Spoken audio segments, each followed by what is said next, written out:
The mist hung heavy that morning over the Georgia pines, as it had for the past week, a blanket of grey that seemed to smother the land in a hushed whisper, warning those with sense enough to listen that something was amiss in the small town of Whispering Hollow. The year was 1861, and while most of the South had its eyes turned toward the brewing conflict between the states, the residents of this isolated hamlet had concerns far more immediate than any war. For in their midst, nestled at the edge of town where the forest grew thick and unwelcoming, stood the Blackwood estate, a grand but weathered mansion that loomed against the encroaching wilderness like a sentinel. It was there that young Abigail Blackwood lived with her father, Thaddeus, a once respected physician whose practice had dwindled to near nothing in recent years. The townsfolk spoke of the pair in hushed tones, their conversations falling silent whenever either of the Blackwoods approached. But it wasn't the peculiar doctor who inspired the most unease among the local population. It was his daughter. "She ain't right in the head," Martha Wilkes would whisper to anyone who would listen as she arranged her goods at the general store.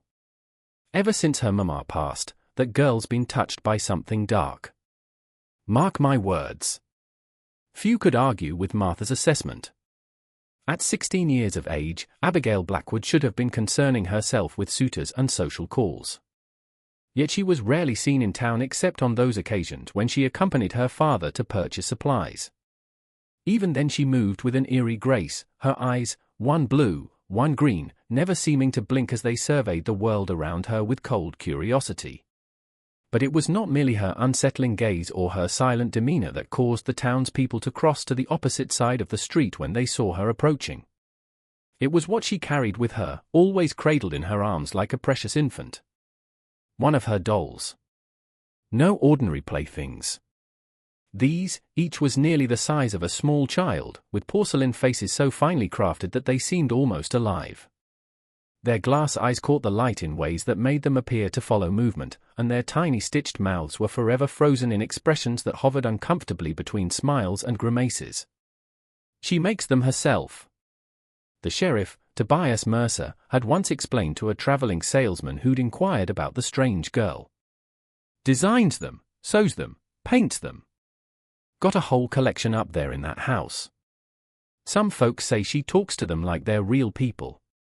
What the sheriff didn't mention, what no one in Whispering Hollow liked to discuss openly, was how the dolls always seemed to bear an uncanny resemblance to certain townspeople, features that were just similar enough to recognize yet distorted in subtle ways that made them all the more disturbing.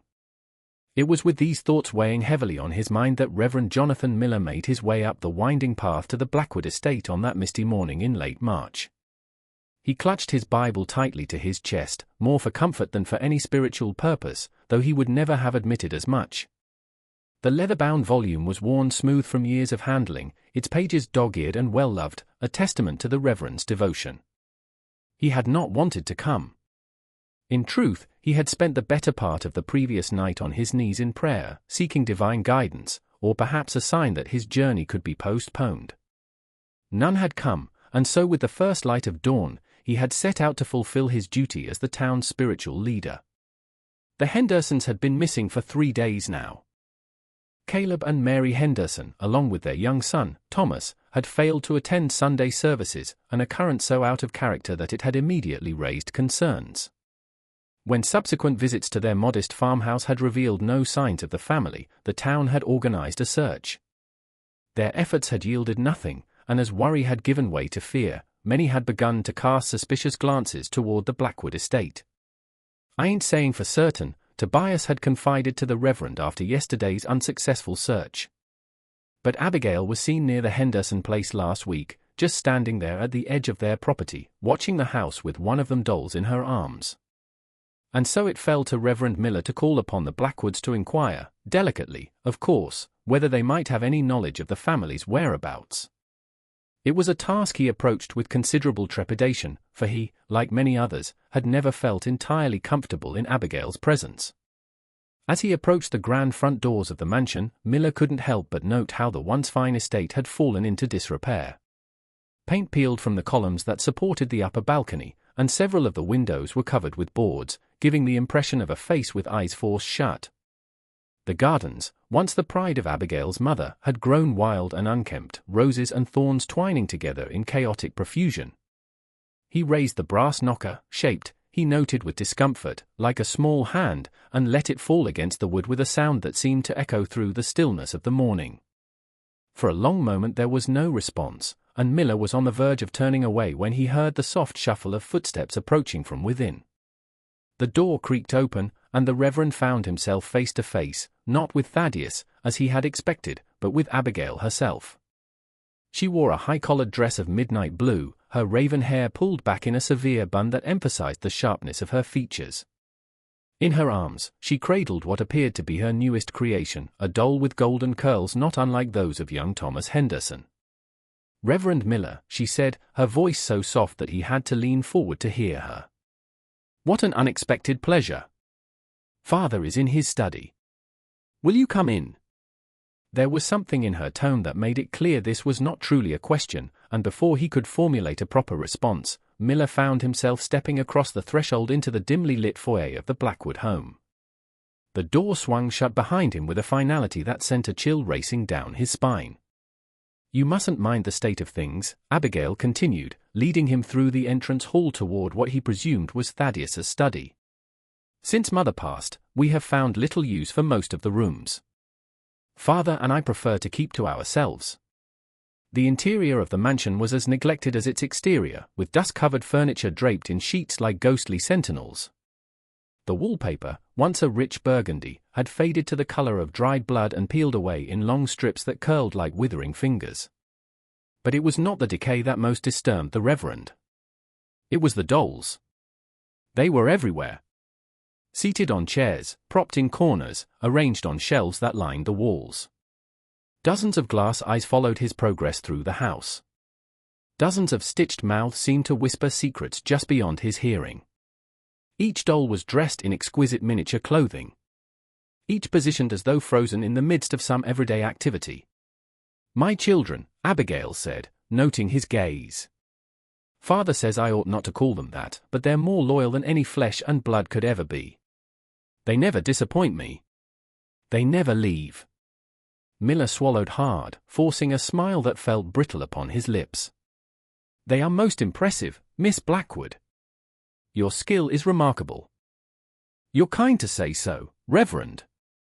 Not everyone appreciates my art." She paused before a closed door, shifting the doll in her arms so that its face was turned toward him. "This is my newest. I've named him Thomas. Do you like him?" The resemblance was unmistakable. The same button nose, the same cherubic cheeks as the missing Henderson boy. Even the small birthmark below the left eye had been meticulously recreated. Miller felt his mouth go dry, his heart beginning to hammer against his ribs. "It's quite lifelike," he managed at last. "The detail is extraordinary." Abigail's mismatched eye seemed to gleam with pleasure at the compliment. "I take great care with each one. The eyes are the most important part, you know, windows to the soul and all that, but I shouldn't keep you waiting. Father will be eager to receive you." She pushed open the study door without knocking, revealing a room that stood in stark contrast to the rest of the house. Unlike the abandoned, decaying spaces they had passed through, Thaddeus Blackwood's study was immaculate, every surface polished to a high shine, every book on the extensive shelves precisely aligned, every instrument on his desk arranged with surgical precision. The doctor himself sat behind a massive oak desk, his thin frame appearing almost lost within the large leather chair. He looked up from his work, some sort of detailed sketching, Miller noted, and regarded his visitor with an expression of mild surprise. "Reverend Miller," he said, rising to his feet with a fluidity that belied his age. Thaddeus Blackwood was a man in his late 50s, his once dark hair now streaked with silver, his face lined with deep furrows that spoke of both wisdom and worry. "This is an unexpected honor. Please, sit." As Miller took the offered chair, Abigail moved to stand beside her father, still clutching the doll that so resembled Thomas Henderson. The family resemblance between father and daughter was striking, the same high cheekbones, the same aquiline nose, the same thin lips that rarely smiled. Yet where Thaddeus's eyes were both a warm brown, Abigail's remained that unsettling combination of blue and green. "I apologize for calling without prior notice," Miller began, his hands fidgeting with the brim of his hat. "But I'm afraid I come on a matter of some urgency." Regarding the Hendersons, I presume?" Thaddeus asked, his tone casual, as though they were discussing nothing more significant than the weather. Miller felt a jolt of surprise. You know of their disappearance?" "My dear Reverend, there is precious little that occurs in Whispering Hollow without my knowledge." Thaddeus leaned back in his chair, steepling his fingers beneath his chin. "The Hendersons' absence has been noted, of course." "Most concerning." "Indeed," Miller replied, struggling to maintain his composure. "They are God-fearing people, not the sort to abandon their responsibilities without word. The entire town is most anxious for their welfare. And naturally, your thoughts turn to us." It wasn't a question, and there was no accusation in the doctor's tone, merely a statement of fact. That is to say," Miller fumbled for words, acutely aware of Abigail's unblinking stare. "You needn't apologize, Reverend," Thaddeus said, waving a dismissive hand. "I am well aware of how we are perceived in town. The reclusive doctor and his strange daughter. We make for convenient suspects when things go awry." Miller felt a flush of shame creep up his neck. "No one is making accusations, Dr. Blackwood.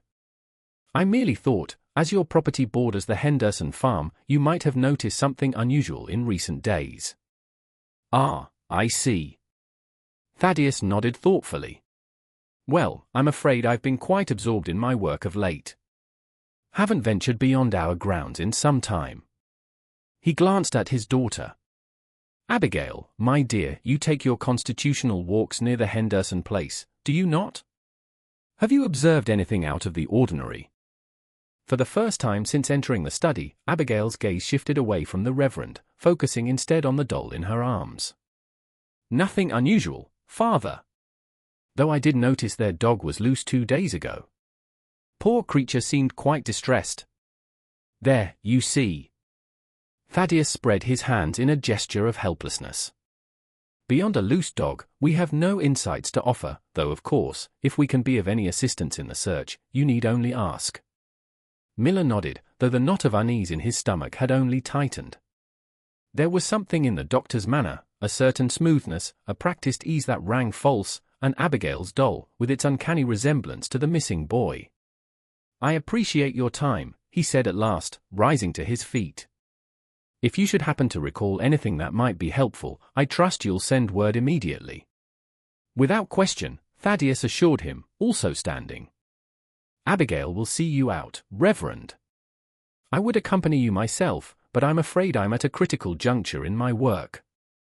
As Miller followed Abigail back through the maze of neglected rooms and watching dolls, he found himself seized by a sudden, overwhelming urge to flee the house, to run from this place and never return. Yet something held him back, some sense of duty that would not allow him to leave without one final attempt. At the front door, as Abigail reached for the handle, he cleared his throat. "Miss Blackwood," he said, forcing himself to meet her mismatched gaze. "That doll you're carrying, the one you've named Thomas, it bears a striking resemblance to the Henderson boy." If he had expected her to show signs of discomfort or guilt, he was disappointed. Abigail merely smiled, a small, secret expression that didn't reach her eyes. "Does it? I hadn't noticed. I suppose all children share certain features, do they not? Innocence has its own countenance."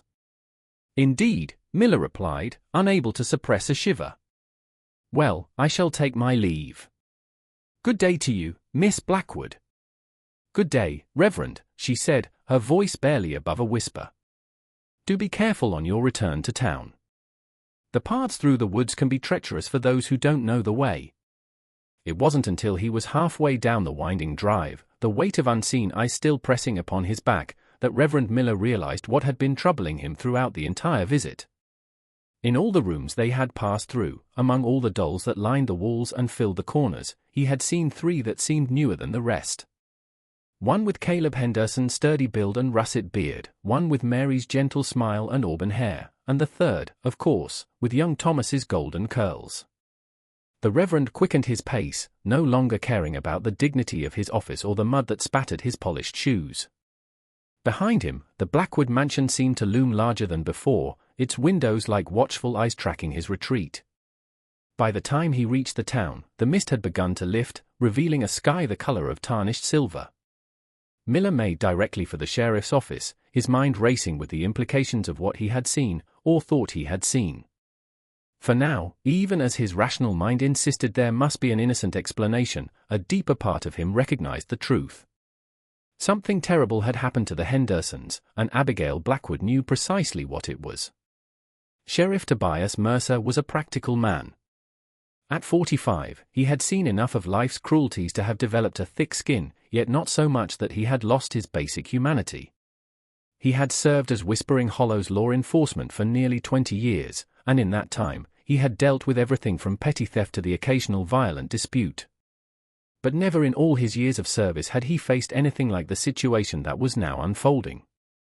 "Dolls," he repeated, his weathered face creased in a frown as he regarded the Reverend across his cluttered desk. "You're basing these suspicions on dolls that resembled the Hendersons." Miller leaned forward, his normally placid features flushed with urgency. "Not just resembled, Tobias. They were perfect likenesses.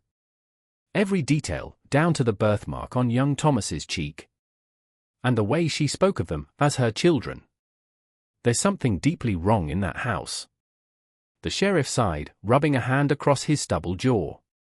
He had known Jonathan Miller for most of his life and had never known him to be prone to flights of fancy. If the Reverend was disturbed by what he had seen at the Blackwood estate, there was likely cause for concern. "I don't disagree that Abigail Blackwood is an unsettling young woman," he said carefully. "And her father has grown peculiar since his wife's passing. But making dolls that look like townspeople, strange as it may be, isn't a crime." "It's more than that," Miller insisted. There was something wrong about the whole encounter. The way Dr. Blackwood seemed to be expecting my questions about the Hendersons, the way Abigail watched me like she was memorizing my features. He shuddered at the thought. "I fear for that family, Tobias. I truly do." Mercer was silent for a long moment, weighing his options. The Blackwoods, for all their eccentricities, were still among the town's founding families. Thaddeus, despite his dwindling practice, remained a respected physician. To make accusations against them without substantive evidence would be politically dangerous, to say the least. And yet, 3 people were missing, good people, honest people, and if there was even the slightest chance that the Blackwoods were involved. "All right," he said at last, getting to his feet. "I'll pay a visit to the Blackwood place myself. Take a look around, ask a few questions. But Jonathan, I need you to keep this between us for now. No sense stirring up the town until we know more." Miller nodded, relief washing over his features. "Of course. Discretion is essential. But please, Tobias, be careful. There's something in Abigail's eyes that chills the blood." "I faced worse than a strange girl with a doll collection," Mercer assured him, though in truth he was not as confident as he pretended. He had always given the Blackwood estate a wide berth, and not merely out of respect for the family's privacy. After the Reverend had departed, Mercer took his time preparing for the visit. He cleaned and loaded his revolver, a precaution he told himself was routine, though he had rarely felt the need to do so before venturing out in Whispering Hollow. He also penned a brief note detailing his intentions, which he left in his desk drawer for his deputy to find should he not return by nightfall. It was past noon when he set out for the Blackwood estate, the earlier mist having given way to a thin, watery sunlight that did little to warm the chill air. As he rode, Mercer found his thoughts turning to the rumors that had circulated about the Blackwoods over the years. Whispers of strange noises emanating from the mansion at night, of lights seen moving through the woods on moonless evenings, of livestock found mysteriously slaughtered on neighboring farms. None of these stories had ever amounted to anything concrete, and Mercer had dismissed them as the typical superstitions that tended to attach themselves to wealthy, reclusive families. Now, however, he found himself wondering if there might have been a kernel of truth to them. The Blackwood estate appeared even more imposing in the pale afternoon light than it had during the Reverend's morning visit. The mansion seemed to crouch among the ancient oaks that surrounded it, its weathered facade bearing an expression that Mercer could only describe as watchful. As he approached the front entrance, he noticed something he had not observed on his previous, infrequent visits, a series of small, almost imperceptible symbols carved into the wood of the door frame. They were not decorative in any conventional sense, their angular forms suggesting something older, more primal than mere ornamentation. Mercer frowned, running a finger over one of the markings. It reminded him of the protective sigils his grandmother had sometimes drawn, though these seemed somehow inverted, as though designed not to keep evil out, but to hold something in. Before he could ponder this further, the door swung open, revealing Thaddeus Blackwood. The doctor appeared more haggard than Mercer remembered, with dark circles beneath his eyes suggesting recent sleepless nights. Nevertheless, he greeted the sheriff with his customary politeness. "Sheriff Mercer," he said, his voice betraying only mild surprise. "2 visitors in one day. We are becoming positively social. Please, come in." Mercer stepped into the foyer, instantly struck by the oppressive stillness of the house. It was more than mere quiet, it was an absence of sound so complete that it seemed to press against his eardrums. Even the ticking of the grandfather clock in the corner seemed muted, as though fighting against the silence. "I assume you're here about the Hendersons as well," Thaddeus continued, leading the way toward his study. Reverend Miller was quite concerned this morning. "I wish I could offer more insight, but as I told him, we have observed nothing unusual." "I'd still like to ask a few questions if you don't mind," Mercer replied, his eyes scanning the dimly lit hallway. Unlike Miller, he had never been inside the Blackwood home before, and he found himself unprepared for the sheer number of dolls that occupied nearly every available space. They lined the walls in neat rows, sat arranged in tableaux on side tables, peered down from specially constructed shelves. Each was immaculately crafted, with painted porcelain faces and real human hair, or what appeared to be human hair, arranged in various styles. Their clothing was equally detailed, from miniature lace collars to tiny leather shoes. "My daughter's creations," Thaddeus explained, noting the sheriff's attention. "Abigail has always had a talent for doll making. Her mother encouraged it, said it would make her an excellent mother someday." A shadow passed over his features. "That was before, of course." "Before?" Mercer prompted when the doctor did not elaborate. "Before Eleanor, my wife, succumbed to her illness. Before Abigail's change." There was something in the way he said the word change that caused the hairs on the back of Mercer's neck to rise. Before he could inquire further, however, they had reached the study, and Thaddeus was gesturing for him to enter. The room was much as Miller had described it, meticulously organized, with medical texts lining the walls and a large desk dominating the center. What the Reverend had not mentioned was the peculiar odor that hung in the air, a sweet, cloying scent that reminded Mercer of the embalming fluid used by the town's undertaker. "Please, sit," Thaddeus offered, indicating a high-backed chair opposite the desk. "Abigail is in her workroom at present, but I'm sure she'll join us shortly. She has always been fascinated by your position in the community." Mercer settled into the chair, fighting the urge to loosen his collar. Despite the coolness of the day, the study felt uncomfortably warm, and the strange scent made his head swim slightly. "Dr. Blackwood," he began, forcing himself to focus. "When exactly was the last time you saw or had contact with any of the Henderson family?" Thaddeus considered the question, tapping his fingers thoughtfully against the polished surface of his desk. "I believe Caleb came to see me about 2 weeks ago." A persistent cough that had been troubling him. "Nothing serious. I prescribed a tonic that seemed to ease the symptoms." "And Mrs. Henderson? Or the boy?" "Mary occasionally assists with the church socials, as does Abigail when she's feeling sociable. They may have spoken recently. As for young Thomas..." He frowned slightly. "I can't recall any specific interaction." Mercer nodded, making a mental note of the timeline. Reverend Miller mentioned that Abigail was seen near the Henderson property last week. "Do you know what business she might have had there?" A flicker of something, annoyance, perhaps, or concern, passed across the doctor's face. "Abigail takes daily walks for her constitution. Her route often takes her past several properties, including the Hendersons. I hardly think her presence there is cause for suspicion." "No one's making accusations, Dr. Blackwood," Mercer assured him, using the same diplomatic tone he perfected over years of dealing with the town's more sensitive situations. I'm simply trying to gather information that might help us locate the family. Of course, Thaddeus agreed, his expression smoothing once more into polite attention. And I wish you success in your endeavors. The Hendersons are fine people. There was something in the way he used the present tense, are, not were, that Mercer found reassuring. Perhaps his and Miller's concerns were unfounded after all. Perhaps there was a perfectly innocent explanation for the family's disappearance. And yet, as he prepared to ask his next question, Mercer became aware of a subtle change in the atmosphere of the room.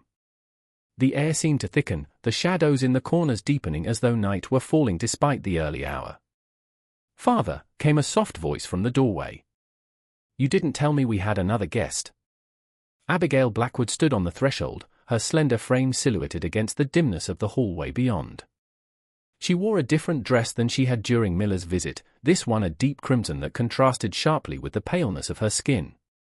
In her arms, she cradled not one doll, but two, the Thomas look-alike that had so disturbed the Reverend, and another, newer creation that Mercer couldn't quite make out from his position. "Sheriff Mercer is inquiring about the Hendersons, my dear," Thaddeus explained, rising to his feet. "Perhaps you might offer him some tea while we chat. The journey from town must have left him parched." Abigail's mismatched eyes fixed on Mercer with an intensity that made him fight the urge to squirm in his seat. "Of course, Father. I would be delighted to play hostess." She turned that unsettling gaze to the sheriff. "Do you take sugar, Sheriff Mercer? Or perhaps honey? We keep our own bees, you know. Their honey is quite distinctive."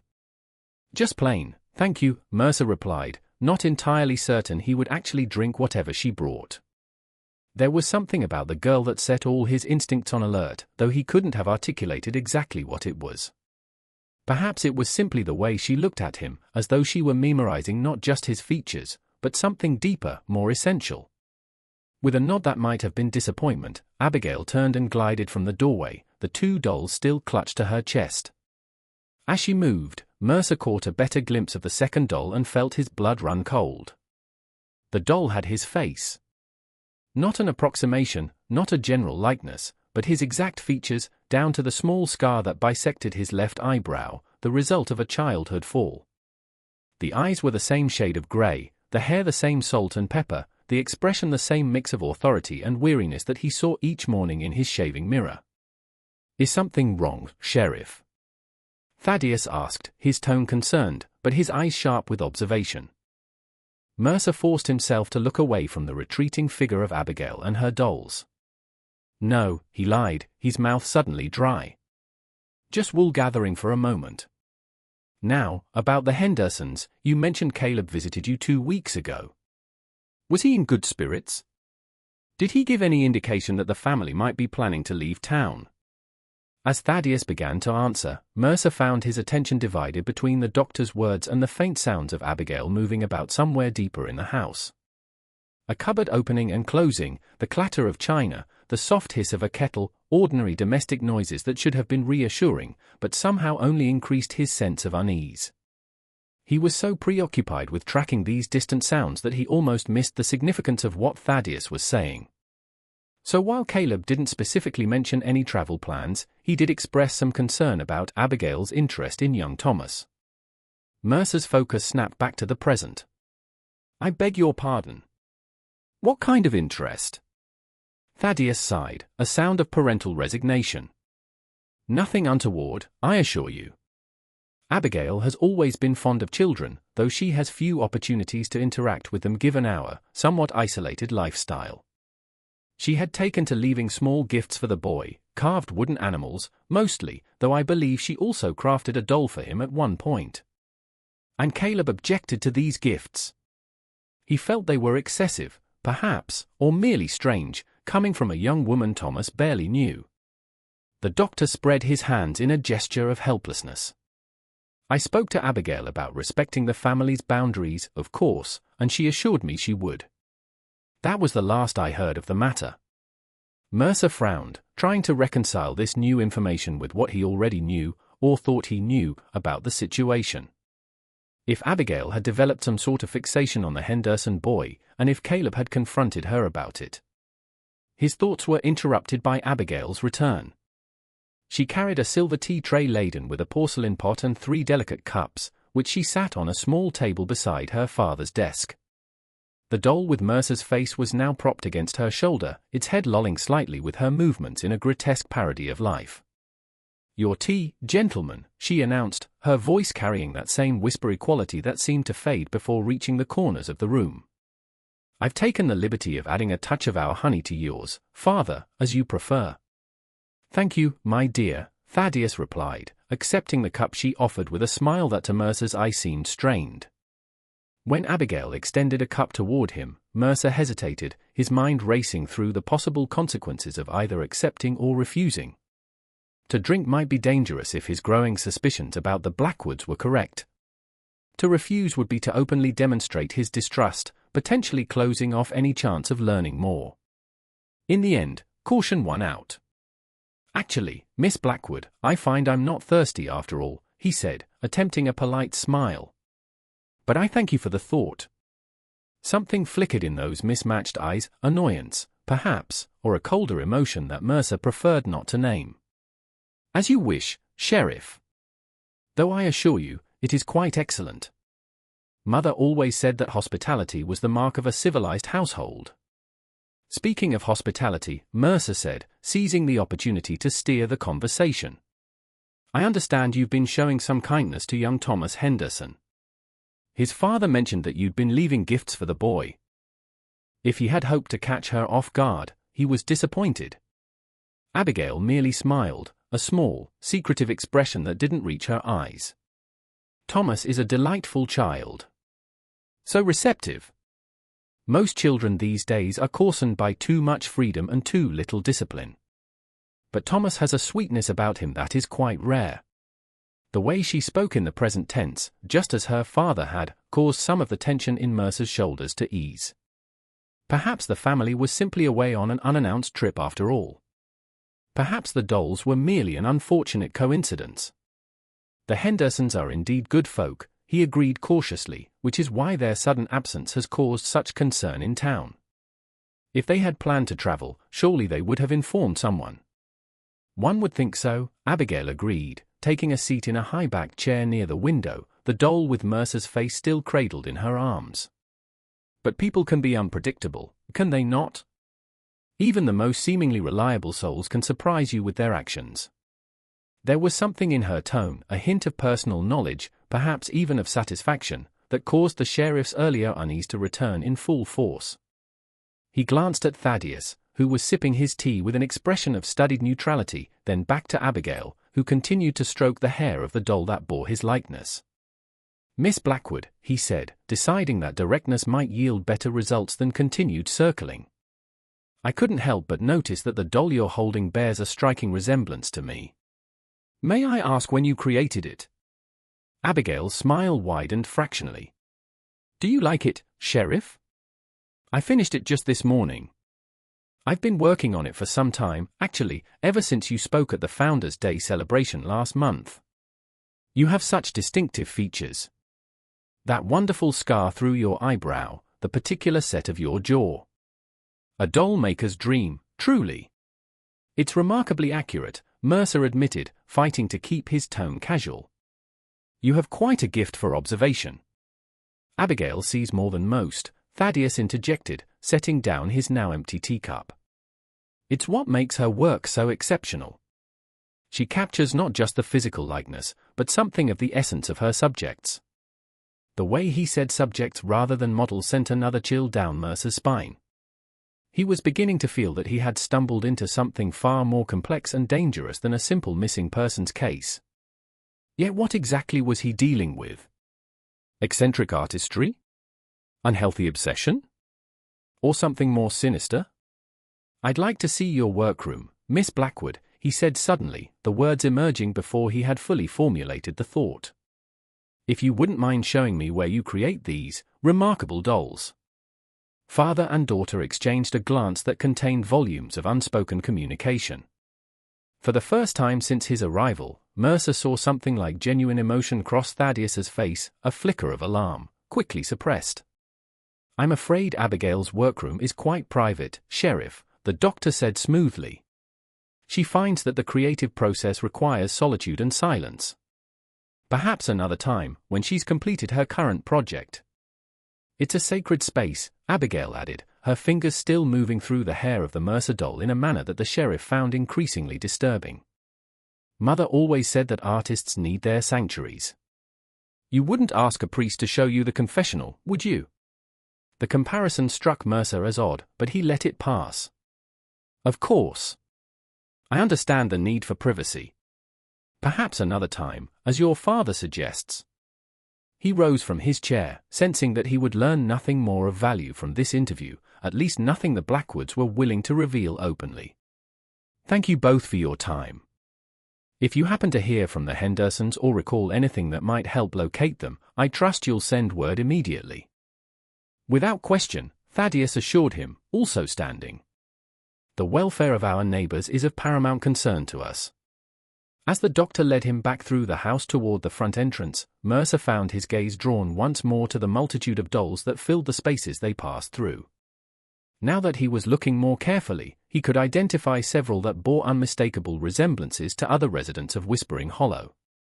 Mrs. Peterson, who ran the millinery shop, old Mr. Granger, who tended the livery stable, the Wilson twins, who couldn't have been more than 12 years old. And there, on a shelf nearly hidden in an alcove, 3 dolls arranged in a family grouping, Caleb, Mary, and Thomas Henderson, their porcelain faces frozen in expressions of perpetual surprise. Mercer slowed his steps, feigning interest in a painting on the opposite wall while he studied the dolls from the corner of his eye. There was something different about these 3, something in the quality of their construction that set them apart from the others. The stitching on their clothing seemed fresher, the paint on their faces more vibrant. And their eyes seemed to follow him, pleading for something he couldn't quite discern. Fascinating work, isn't it? Thaddeus commented, noticing Mercer's attention. That particular set is among Abigail's most recent creations. She calls it the Happy Family. A bit sentimental, perhaps, but touching in its way. Mercer nodded, not trusting himself to speak. He had seen enough, more than enough, to convince him that his and Miller's concerns were well-founded. Something was deeply wrong in the Blackwood household. Something that went beyond mere eccentricity or artistic obsession. At the front door, Thaddeus extended his hand. A pleasure, Sheriff. Despite the circumstances. Do let us know when the Hendersons return. Abigail will want to resume her friendship with young Thomas. Mercer shook the offered hand, noting how cold the doctor's fingers felt against his palm. Of course. Good day to you, Dr. Blackwood.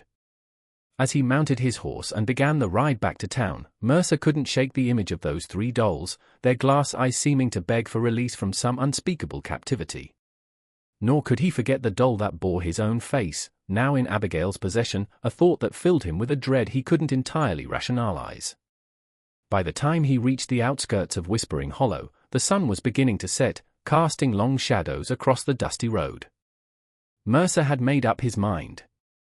Tonight, he would gather a few trusted men, including Reverend Miller, and return to the Blackwood estate under cover of darkness. They would search the property thoroughly, focusing on Abigail's mysterious workroom and any outbuildings that might serve as hiding places. If the Hendersons were there, alive or otherwise, he would find them. What Tobias Mercer could not have known, as he rode toward town with purpose hardening his resolve, was that Abigail Blackwood stood at an upper window of the mansion, watching his departure with those mismatched eyes that saw far more than ordinary vision would allow. In her hands, she held not the doll that bore his likeness, but a needle and thread, poised to make the final stitches that would complete her newest creation. He knows, she whispered to the empty room, or perhaps to the dozens of glass eyes that watched her from every shelf and corner. Or he suspects, at the very least. Father won't be pleased. Behind her, from the shadows of her private chamber, came a soft, muffled sound, something between a whimper and a moan. Abigail turned, her pale face illuminated by a shaft of fading sunlight that transformed her features into a mask of otherworldly beauty. Hush now, she soothed, moving toward the source of the sound. It won't be long, and then you'll be perfect. Just like all the others. Wouldn't that be lovely? To be perfect forever. The only response was another muffled sound, weaker this time. Abigail smiled, turning the needle so that it caught the light. I know it hurts, she admitted, her voice still carrying that gentle, almost maternal tone. But Mother always said that beauty requires sacrifice. And you will be beautiful, Sheriff Mercer. I promise you that.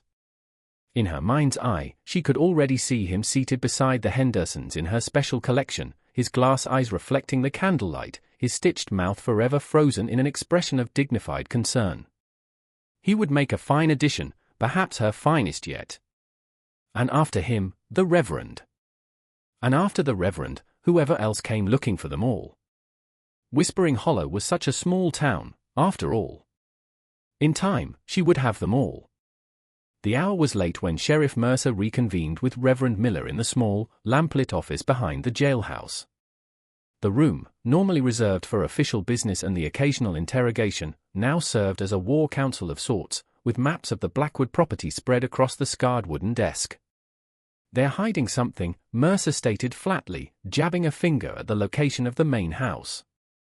The way they spoke about the Hendersons, the way they evaded certain questions. And those dolls, Jonathan, you were right about them.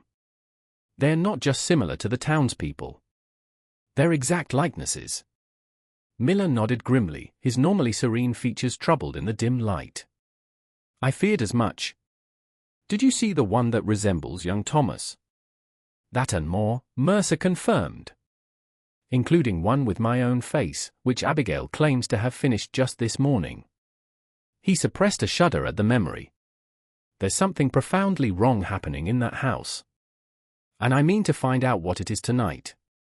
Tonight? Miller echoed, alarm evident in his tone. Surely it would be wiser to wait for daylight, to gather more men. Mercer shook his head firmly. Every hour we delay puts the Hendersons, if they're still alive, in greater danger. And frankly, I'm not certain how many in town would be willing to move against the Blackwoods based on nothing more concrete than disturbing dolls and odd behavior. The Reverend couldn't argue with this assessment. Despite the general unease that Abigail inspired, the Blackwood name still carried weight in Whispering Hollow. Thaddeus had served as the town's primary physician for decades, delivering many of the current residents into the world. To accuse him of involvement in a disappearance, or worse, would require evidence more substantial than they currently possessed. Who will accompany us, then? Miller asked, accepting the inevitable. I've spoken to Samuel Green and his brothers, Jacob and Eli, Mercer replied. Good men, all of them. Steady hands who can keep their mouths shut. They'll meet us at the crossroads near Willow Creek at midnight. The Reverend raised an eyebrow. The Greens, they're farmers, not lawmen. They're also the closest neighbors to the Blackwood estate, and they know every inch of those woods. Mercer folded the maps with decisive movements. Besides, Samuel's wife is Mary Henderson's sister. He has a personal stake in finding the family. Miller nodded, conceding the point. Very well. Midnight at Willow Creek. Should we be armed? It was a question that revealed how far beyond normal procedures they had ventured. For a man of the cloth to inquire about weapons suggested a level of threat that transcended ordinary concerns. I'll provide what's necessary, Mercer assured him. Though I pray we won't need firearms. This is a search mission, not a raid. We find the Hendersons, we bring them home safely, and we deal with the Blackwoods according to the law. The Reverend's expression suggested he was not entirely convinced by this orderly scenario, but he raised no further objections. I shall pray for our success, he said simply, and for the safety of the Henderson family. As Miller took his leave, slipping out through the rear door to avoid being seen, Mercer turned his attention to preparing for the night's expedition. He cleaned and loaded his revolver with methodical precision, checked that his shotgun was in working order, and gathered extra ammunition for both. He also packed a bullseye lantern, rope, and a small medical kit, essential items for any search and rescue operation. Yet, as he worked, he found himself repeatedly glancing at his own reflection in the small mirror that hung on the office wall. The face that looked back at him was haggard with worry and lack of sleep, but unmistakably his own, the same face that Abigail Blackwood had somehow captured in porcelain and cloth with such uncanny accuracy. How had she done it? When had she observed him closely enough to recreate every line and feature, right down to the small scar through his eyebrow? The thought of being watched, studied so intimately without his knowledge, made his skin crawl. By the time midnight approached, Mercer had composed himself sufficiently to present a confident front to the men who would accompany him.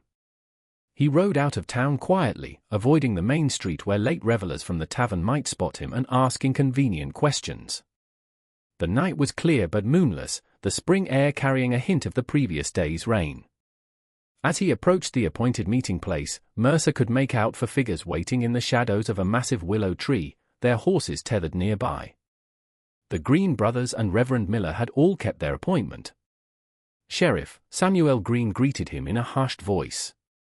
A barrel-chested man of 30 with a thick red beard and calloused hands, he had the steady demeanor of someone accustomed to hard work and careful planning. His younger brothers, twins Jacob and Eli, stood flanking him like sentinels. "We're ready when you are." Mercer dismounted, tying his horse alongside theirs before addressing the small group. "I appreciate you coming, all of you. What we're doing tonight isn't strictly within the bounds of my authority as sheriff. I want to be clear about that. We have suspicions, not proof. And under normal circumstances, I'd need a warrant to search the Blackwood property." "These ain't normal circumstances," Samuel replied grimly. "Mary and Caleb and little Thomas have been gone for days now. If there's even a chance they're being held at the Blackwood place," he left the sentence unfinished, his meaning clear. "We'll approach from the north," Mercer continued, unfolding one of the maps he had brought. "There's a service path that leads to the kitchen garden and the old carriage house. Less likely to be noticed that way than coming up the main drive. The carriage house has been abandoned for years," Jacob Green noted. "Thaddeus keeps his buggy in the small stable attached to the main house now. All the more reason to check it first," Mercer pointed out. "If they're holding the Henderson somewhere on the property, an unused building would be ideal, isolated, but close enough to monitor." The men nodded in agreement, and after a brief review of their plan, searched the outbuildings first, then, if necessary, enter the main house itself. They mounted their horses and set off through the woods that bordered the Blackwood estate. They rode in silence, each man absorbed in his own thoughts and concerns. For Mercer, those thoughts continually returned to the image of Abigail Blackwood and her dolls, particularly the three that resembled the missing family, arranged in that mockery of domestic tranquility. There had been something about their eyes, something that had stirred a nameless dread in his heart. The approach to the Blackwood estate from the north was more challenging than the main drive, requiring them to navigate through densely wooded terrain before emerging near the sprawling garden that had once been Eleanor Blackwood's pride and joy. In the years since her death, it had fallen into a state of semi-wildness, with herbs and vegetables competing with encroaching weeds and wild roses scrambling over neglected trellises. Beyond the garden stood the carriage house, a substantial structure that, in its heyday, had housed not only the family's various conveyances but also provided quarters for their driver and groom. Now it presented a forlorn appearance, with shuttered windows and a sagging roof that spoke of years of neglect. "We'll leave the horses here," Mercer whispered as they dismounted at the edge of the woods. "Less chance of them making noise that might alert someone inside the main house." After securing their mounts, the 5 men approached the carriage house on foot, moving as quietly as their various levels of woodcraft allowed. Reverend Miller, to his credit, managed to avoid the worst of the dry twigs and rustling underbrush, though he could not match the near-silent progress of the Green brothers, who moved through the darkness with the ease of men born and raised in these woods. At the weathered door of the carriage house, Mercer paused, listening intently for any sound from within. Hearing nothing, he tried the handle. Locked, as expected. He glanced at Samuel, who nodded and stepped forward with a set of rudimentary lockpicks, tools that, in other circumstances, Mercer might have questioned a law-abiding farmer possessing. "My grandfather was a locksmith in Savannah," Samuel explained quietly, noticing the sheriff's raised eyebrow. "Taught me a few things before he passed." The lock was old and simple, yielding to Samuel's efforts within minutes. As the door creaked open, Mercer raised his bullseye lantern, shielding most of its light to provide just enough illumination to prevent them from stumbling in the darkness. The interior of the carriage house was dusty and cobwebbed, with the musty smell of long abandonment. The main floor, once home to the family's carriages, was now empty, save for a few broken pieces of furniture and some rotting harness leather hanging from pegs on the wall. A staircase led to what had once been the living quarters for the servants. "Jacob, Eli, check upstairs," Mercer instructed in a whisper. "Samuel, you and the Reverend help me search this level. Look for any signs of recent activity, footprints in the dust, moved objects, anything that suggests someone has been here in the past week." The twins nodded and ascended the stairs with careful steps, while Mercer, Samuel, and Miller began a methodical examination of the ground floor. It quickly became apparent that the carriage house, whatever secrets it might once have held, had not been used in any significant way for years. The dust lay thick and undisturbed on every surface, and the few footprints they found were clearly old, dried mud from seasons past. Jacob and Eli returned from their inspection of the upper floor with similar findings. Nothing to suggest that the Hendersons or anyone else had been there recently. "There's the stable next," Samuel suggested, his voice tight with the strain of maintained hope. "And the root cellar behind the kitchen. That's where Eleanor used to store preserves and such." Mercer nodded, leading the way back outside. The main house loomed in the distance, its dark windows like blind eyes staring out into the night. Only one showed a faint glow, an upper-floor room that Mercer guessed might be Abigail's workshop, or perhaps Thaddeus's study. They approached the stable with the same caution they had shown at the carriage house. This building, unlike its counterpart, showed signs of regular use. The doctor's buggy was visible through the half-open doors, and the single stall contained a well-groomed bay gelding that whickered softly as they entered. Again, they found nothing to indicate the presence of captives or any unusual activity. The root cellar, similarly, yielded nothing but ancient jars of preserves and a few sprouting potatoes forgotten in a corner. "That leaves the main house," Reverend Miller said quietly, voicing what they all knew but had hoped to avoid. "If the Hendersons are here, they must be inside." Mercer hesitated, weighing their options. Entering a private residence without permission or a warrant was a serious breach of his authority as sheriff. If he was wrong about the Blackwoods, if the family was innocent of wrongdoing, such an action could cost him his position and possibly lead to legal consequences for all of them. And yet, the memory of those 3 dolls with their pleading eyes, the unnatural interest Abigail had shown in young Thomas, the evasiveness of both Blackwoods when questioned directly about the Hendersons. All of it pointed to something sinister that demanded investigation. "We'll try the back entrance, through the kitchen," he decided finally. "If we're fortunate, they'll both be asleep at this hour. We can search the ground floor first, then move upstairs if necessary." Samuel nodded grimly, his hand moving to the handle of the hunting knife sheathed at his belt. "And if they're not asleep? If they find us inside?" "Then I'll deal with them according to the law," Mercer replied firmly. "But let's be clear. We're here to find the Hendersons, not to confront the Blackwoods unless absolutely necessary.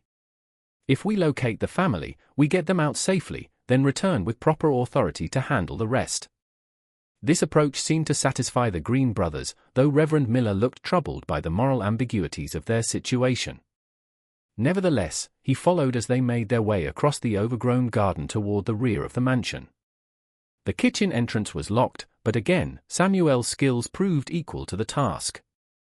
As the door swung open, Mercer raised his lantern slightly, revealing a large, well-appointed kitchen that, unlike much of the house he had seen earlier, appeared to be in regular use.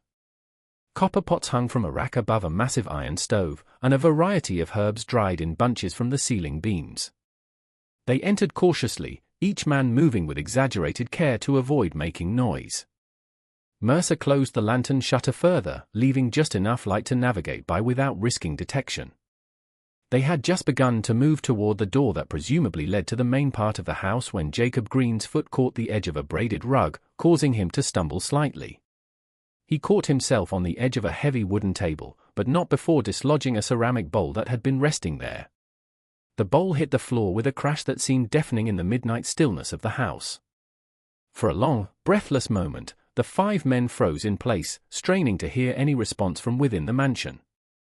Seconds stretched into a minute, then 2, with no sound of approaching footsteps or voices raised in alarm. "Perhaps they're deeper sleepers than we thought," Miller whispered hopefully. Before anyone could respond, a voice spoke from the darkness of the doorway, a soft, feminine voice that sent a chill down Mercer's spine. "Or perhaps we were expecting you, Sheriff Mercer." Abigail Blackwood stood in the doorway, a candelabra in one hand, casting her sharp features into dramatic relief. She wore a white nightgown, her black hair loose around her shoulders in a manner that in any other circumstance might have been considered improper for a young woman to appear before men not of her family. But there was nothing vulnerable or embarrassed in her posture. She regarded them with the calm confidence of a hostess who had anticipated late arriving guests. "Miss Blackwood," Mercer acknowledged, straightening to his full height and doing his best to project authority despite the awkwardness of being caught breaking into a private home. "I apologize for the intrusion, but we have reason to believe that the Henderson family may be on your property against their will." Abigail tilted her head slightly, regarding him with those mismatched eyes that seemed to glow in the candlelight. "How fascinating. And what led you to this conclusion, Sheriff? The dolls, I presume? Or has someone been spreading more colorful tales about my father and me?" Before Mercer could respond, Samuel Green pushed forward, his face flushed with anger and fear for his missing relatives. "Where are they?" he demanded. "What have you done with Mary and Caleb and the boy?" Something flickered across Abigail's face, amusement, perhaps, or a colder emotion that Mercer couldn't quite identify. "Mr. Green, isn't it? Mary's brother-in-law? She spoke of you, you know. Said you had a temper." She smiled, a small, secretive expression that didn't reach her eyes. "Please, gentlemen, since you've gone to such trouble to visit us at this ungodly hour, you might as well come in properly. Father is in the parlor. He's been expecting you as well." With that, she turned and moved deeper into the house, clearly expecting them to follow. Mercer exchanged glances with the others, a silent debate about whether to proceed or to retreat and return with more men, more authority. In the end, curiosity and concern for the Hendersons won out. They followed Abigail through the dimly lit corridors, past walls lined with watching dolls, to a parlor where Thaddeus Blackwood sat in a high-backed chair before a small fire. Unlike his daughter, he was fully dressed, as though he had never retired for the night at all. "Sheriff Mercer," he greeted them, rising with that same fluid grace Mercer had noted earlier. "Reverend Miller. And the Green brothers, if I'm not mistaken. What an unexpected gathering." "Dr. Blackwood," Mercer acknowledged stiffly. "I'll come straight to the point. We're searching for the Henderson family, and we have reason to believe they may be here, perhaps not of their own free will." Thaddeus raised an eyebrow, his expression one of mild surprise rather than the outrage one might expect from a man whose home had just been invaded. "A serious accusation, Sheriff. May I ask what evidence has led you to this conclusion?" Before Mercer could formulate a response that wouldn't sound absurd, dolls with the Hendersons' faces, Abigail's strange interest in Thomas, the family's unexplained absence, Samuel Green stepped forward again. "Enough of this," he growled. "We know they're here. The whole town knows about your daughter's unnatural obsession with dolls that look like real people. Just tell us where they are, and we'll be on our way." Thaddeus regarded him calmly, showing no sign of intimidation despite Samuel's imposing size and obvious anger. "My daughter is an artist, Mr. Green. Artists often find inspiration in the world around them. That her dolls bear resemblance to certain individuals is hardly evidence of wrongdoing." "Father," Abigail interrupted softly, moving to stand beside his chair. "Perhaps we should simply show them. After all, they've come all this way in the middle of the night. It seems cruel to deny them what they seek."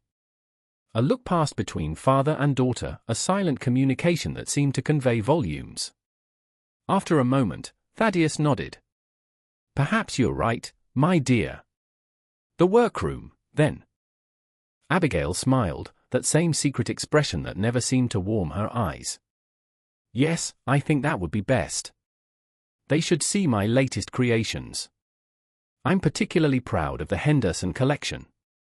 So lifelike, don't you think?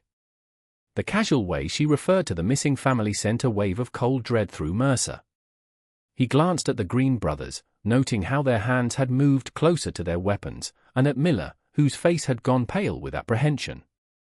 "Lead the way, Miss Blackwood," he said, his voice steadier than he felt. "We would indeed like to see this collection." Abigail turned without another word and glided from the parlor, the men following behind her with varying degrees of trepidation. Thaddeus brought up the rear, his footsteps so quiet that Mercer found himself repeatedly glancing back to ensure the doctor was still with them. They ascended a grand staircase to the second floor, then continued up a narrower set of stairs to what must have been the third story, or perhaps an attic space.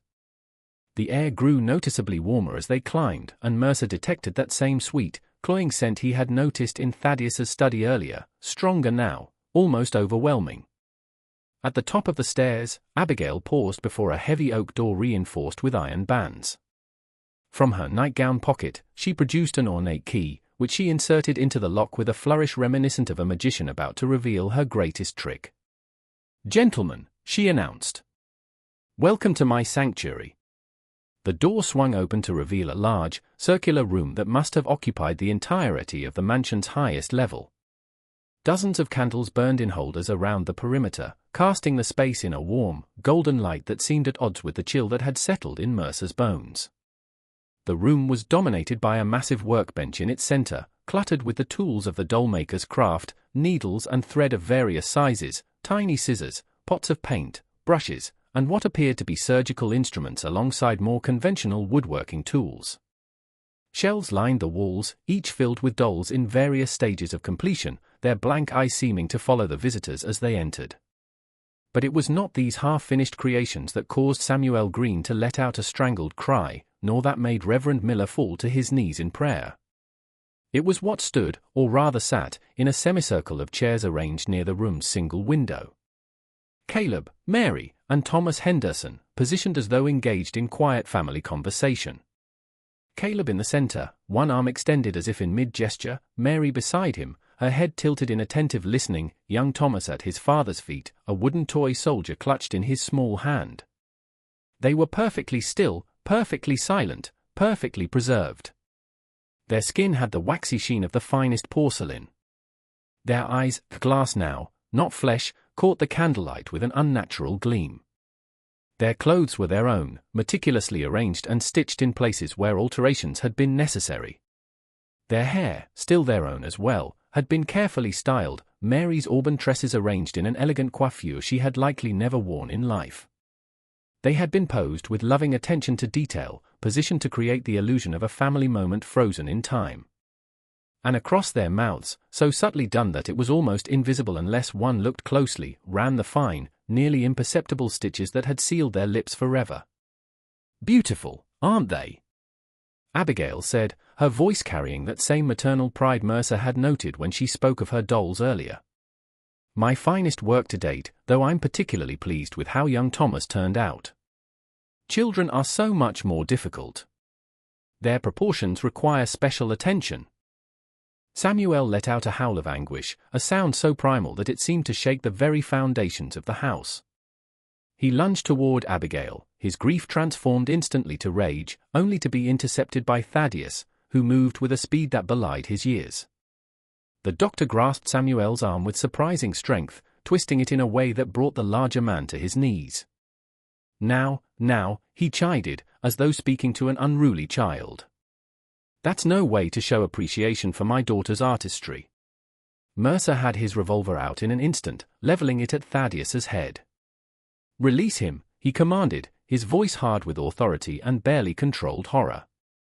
"Release him now, Dr. Blackwood, or I swear to God, I'll put a bullet through your skull." Thaddeus complied, stepping back with his hands raised slightly in a gesture of compliance. But there was no fear in his expression, only a kind of amused tolerance, as though he were humoring a child playing at being an adult. "There's no need for violence, Sheriff," he said mildly. "We merely wish to show you what you came to see. The Henderson family is here, as you suspected. They are quite safe, I assure you. Safer than they ever were in life, preserved now, perfect and unchanging. Isn't that what everyone truly desires? To arrest the decay of time? To remain forever at one's peak of beauty and vigor? Beside him, Abigail nodded in agreement, her gaze fixed lovingly on the seated figures of the Hendersons. They were my most challenging subjects yet, she said, as though discussing nothing more sinister than portrait paintings. Especially Caleb. He fought so hard at first, you see. But father's specialty soon calmed him, just as it did Mary and little Thomas. The implication of her words, that the Hendersons had been alive when brought to this room, alive when Abigail began her work, sent a wave of nausea through Mercer so powerful that he nearly lost his grip on his weapon. You murdered them, he managed, his voice choked with horror. You killed them and turned them into dolls. Abigail looked genuinely offended by this characterization. Murdered? What a crude term, Sheriff. I elevated them. Transformed them into art. They will never age now, never sicken, never die. They are perfect. Eternal. She moved to stand behind Thomas's small figure, resting her hands gently on his golden curls. And they will always be together, a family united forever. Isn't that beautiful?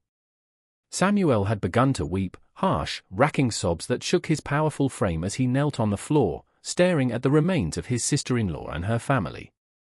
Jacob and Eli stood frozen in shock, their eyes wide with disbelief and revulsion. Only Reverend Miller seemed to have regained some measure of composure, his lips moving in silent prayer as he slowly rose to his feet. This is madness, Mercer said, his revolver still trained on Thaddeus. Absolute madness. You will both hang for this. Thaddeus smiled, a genuine expression that transformed his austere features into something almost handsome. I think not, Sheriff. You see, no one will believe you. The respectable Dr. Blackwood and his talented, if somewhat reclusive, daughter, turning people into dolls? It sounds like the ravings of a lunatic, does it not? And even if you were to convince some that your tale is true, what proof would you offer? The Hendersons appear to be dolls. Exceptionally lifelike dolls, but dolls nonetheless. Any examination would simply confirm Abigail's extraordinary skill as an artist. And by the time you returned with more men, with doctors and officials, Abigail added, we would be long gone, taking our collection with us. We've relocated before when necessary, haven't we, Father? The casual revelation that the Hendersons were not their first victims struck Mercer like a physical blow. How many others had there been? How many towns before Whispering Hollow had the Blackwoods visited, leaving behind a trail of mysterious disappearances? You won't be going anywhere, he stated flatly. You're both under arrest for the murders of Caleb, Mary, and Thomas Henderson. Jacob, Eli, bind their hands. We're taking them back to town. Before either of the twins could move to comply, Abigail laughed, a sound like breaking glass that seemed to fill the room and echo from every direction at once. Oh, Sheriff, she said, her mismatched eyes gleaming with an inner light that was not entirely human. Did you truly believe we would allow ourselves to be taken? That we invited you here simply to admire my work before surrendering to your authority? As she spoke, Mercer became aware of movement in the shadows behind the shelves, a rustling, shifting motion accompanied by the soft click of porcelain limbs and the whisper of cloth against cloth. To his horror, he realized that what he had taken for inanimate dolls were beginning to stir, glass eyes blinking, stitched mouths stretching into grotesque approximations of smiles. My children, Abigail crooned, extending her arms as though to embrace the entire room. My beautiful children, these men have come to separate us, to take me away from you. We can't allow that, can we? The dolls, dozens of them, perhaps hundreds, began to advance from all corners of the circular room, moving with jerky yet purposeful motions. Their painted faces remained frozen in those unsettling smiles, but their eyes, those glass eyes that had seemed to plead with Mercer earlier, now burned with an unholy light.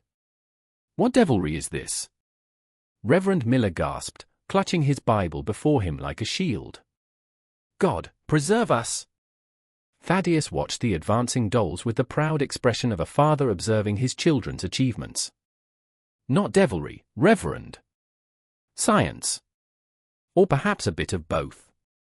My late wife had certain knowledge passed down through generations of her family. Knowledge of how to preserve not just the body, but something of the essence as well. Abigail inherited her gift, and under my guidance, has perfected it. They're still in there, Abigail added, her voice taking on a dreamy quality. A spark of what they were. Bound to my will. Enough to animate the form, to serve as I direct. Not fully conscious, of course. That would be cruel. Just aware enough. Mercer fired his revolver at the nearest advancing doll, a creation that bore the unmistakable features of a man he recognized as a traveler who had passed through Whispering Hollow the previous autumn and never been seen again. The bullet struck the doll in the chest, tearing through cloth and whatever lay beneath. But the creature didn't fall. It merely staggered slightly before continuing its inexorable approach. Conventional weapons won't stop them, Sheriff, Thaddeus informed him almost apologetically.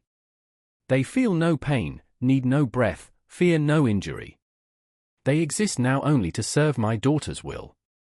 As the dolls closed in, Mercer made a desperate decision. The lantern, he shouted to the Green brothers. Use the lantern. Burn this place down. Jacob responded instantly, hurling his bullseye lantern at the nearest shelf of half-completed dolls.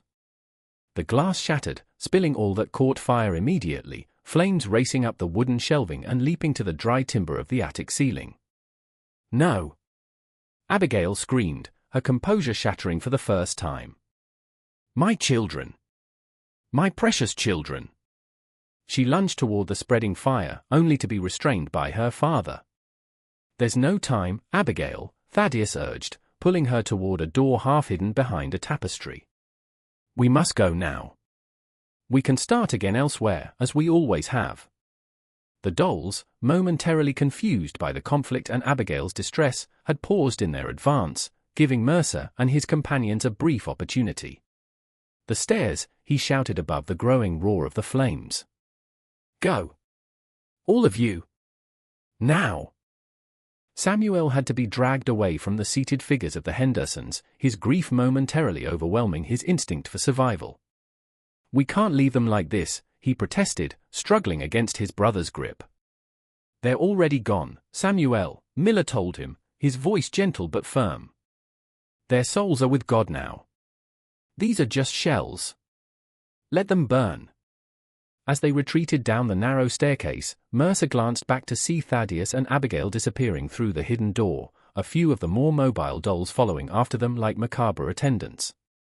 The remainder stood amidst the growing inferno, their painted faces melting, their glass eyes reflecting the dance of flames as they silently burned. The fire spread with unnatural speed, as though the very house had been waiting for this cleansing blaze.